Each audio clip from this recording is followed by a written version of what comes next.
बाबा संग बिराजे सन्यासी बाबा, हमें दे दो दया को दान बागेश्वर गण के हनुमान। नमस्कार दोस्तों, आज की इस वीडियो में हम आपको बागेश्वर धाम के महाराज धीरेन्द्र कृष्ण के जीवन परिचय के बारे में बताएंगे। जैसे कि आप सभी जानते हैं कि धीरेन्द्र कृष्ण को, जैसा कि आप सभी जानते हैं, कुछ लोग इन्हें चमत्कारी महाराज के नाम से भी जानते हैं। आज हर कोई बागेश्वर बालाजी महाराज के बारे में जानना चाहता है, इसलिए आज के इस वीडियो में हम आपको इनके जीवन से सभी पहलुओं से अवगत कराएंगे। तो चलिए जानते हैं धीरेन्द्र कृष्ण जी या बागेश्वर महाराज कौन हैं। बागेश्वर धाम के बहुत सारे वीडियो आज सोशल मीडिया पर वायरल हो रहे हैं, जिससे लोगों में बागेश्वर धाम के प्रति श्रद्धा बढ़ती जा रही है। इस धाम पर बालाजी का दरबार लगता है, इसलिए यहाँ हजारों की संख्या में लोग आकर दर्शन करते हैं। भारत ही नहीं, विदेशी भी यहाँ आकर बालाजी के दर्शन करते हैं। इस धाम का कार्यभार धीरेन्द्र कृष्ण जी संभालते हैं, इसलिए इन्हें बागेश्वर महाराज और बालाजी महाराज के नाम से भी जाना जाता है। तो फिर आइए जानते हैं धीरेन्द्र कृष्ण शास्त्री का व्यक्तिगत परिचय। पूरा नाम श्री धीरेन्द्र कृष्ण जी महाराज, उपनाम महाराज बागेश्वर धाम, और इनके जो प्रचलित नाम है बागेश्वर वाले महाराज, बालाजी महाराज। बात करें मित्रों इनके जन्म की, तो 4 जुलाई 1996 को इनका जन्म हुआ था। जन्म स्थान की बात करें तो गढ़ा छतरपुर मध्य प्रदेश में हुआ था। निवास स्थान गढ़ा छतरपुर। जाति पंडित, धर्म हिंदू। धीरेन्द्र कृष्ण जी का शारीरिक मापदंड हम आपको बताएं तो ऊंचाई 5 फुट 9 इंच। बात करें इसकी वेट की तो 64 किलोग्राम।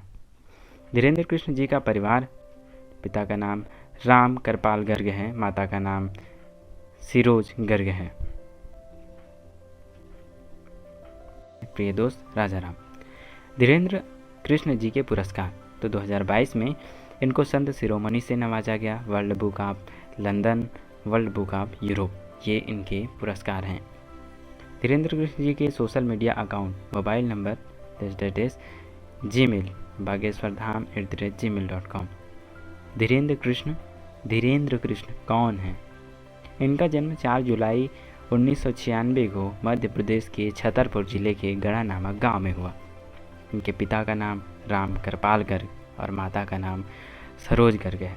इन्होंने अपने बचपन गढ़ा गांव में ही बिताया है। इन्होंने अपने जीवन में सबसे पहले अपने दादा से सीखना शुरू किया था, जिसका नाम भगवान दास गर्ग था। इन्होंने ही धीरेन्द्र को रामायण और भगवत गीता पढ़ाना सिखाया। धीरेन्द्र का परिवार गरीब था। धीरेन्द्र वृंदावन में जाकर कर्मकांड पढ़ना चाहते थे, लेकिन उनके पिता के पास पैसे नहीं थे, इसलिए वो नहीं जा पाए। इसके बाद धीरेन्द्र मंदिर में बैठकर ही हनुमान की ध्यान करते थे। आज वे बागेश्वर धाम के महाराज पुजारी हैं। यहाँ हनुमान जी का दरबार लगता है। धीरेन्द्र कृष्ण यहाँ प्रवचन देते हैं। भारी संख्या में श्रद्धालु आते हैं और इसके प्रवचनों को सुनते हैं। इसी कारण इन्हें बागेश्वर महाराज और बालाजी महाराज के नाम से जाना जाता है।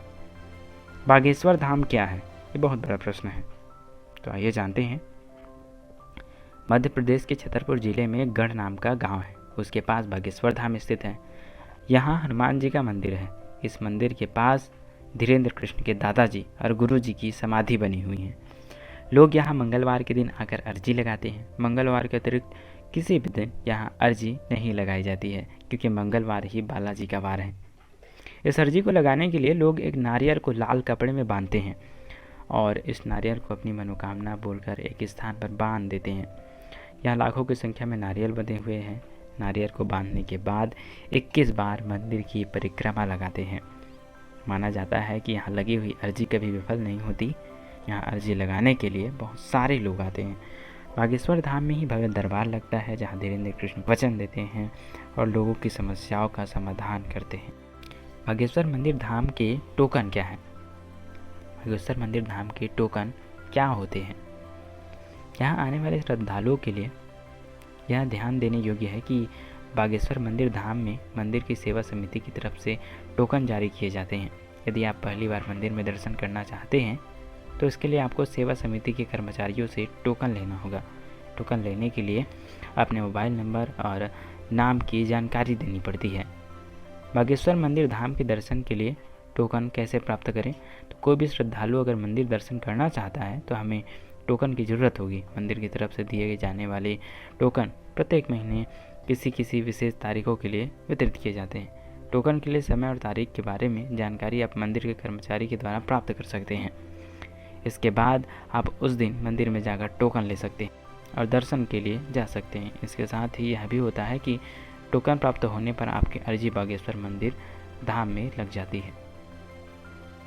ये क्वेश्चन है कि घर बैठे अर्जी कैसे लगाएं?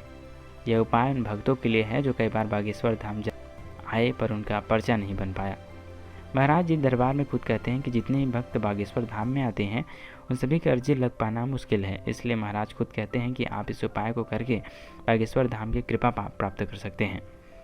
घर पर एक नारियल लें और लाल कपड़ा बिछाएं। इस नारियल को कपड़े में लपेट कर रखें और ओम बागेश्वराय नमः मंत्र का जाप करके बागेश्वर धाम की महिमा को प्राप्त कर सकते हैं। इस मंत्र को बोलने के बाद आपकी जो भी अर्जी हो तो यह 3 प्रश्न बोल दें। बालाजी आप पर जल्द कृपा होगी और अर्जी की सुनवाई जल्दी होगी। जय बागेश्वर धाम सरकार। बागेश्वर धाम कैसे जाएं? ये बहुत बड़ा इंपॉर्टेंट प्रश्न है। बागेश्वर धाम मध्य प्रदेश में एक बहुत ही महत्वपूर्ण पवित्र धार्मिक स्थल माना जाता है। यहाँ पर श्री हनुमान जी महाराज का एक और स्वरूप भी बागेश्वर धाम बालाजी महाराज का एक और पवित्र स्थल है। दोस्तों, अगर ट्रेन से बागेश्वर धाम जाना चाहते हैं तो बागेश्वर धाम का सबसे नज़दीकी और बड़ा railway station Khajuraho railway station है, जब बागेश्वर धाम से लगभग 20 किलोमीटर दूरी पर स्थित है। बागेश्वर धाम अभी तक सीधे रेल मार्ग से जुड़ा नहीं है, इसलिए हमें मध्य प्रदेश के प्रसिद्ध स्थान खजुराहो के लिए ट्रेन पकड़नी होगी।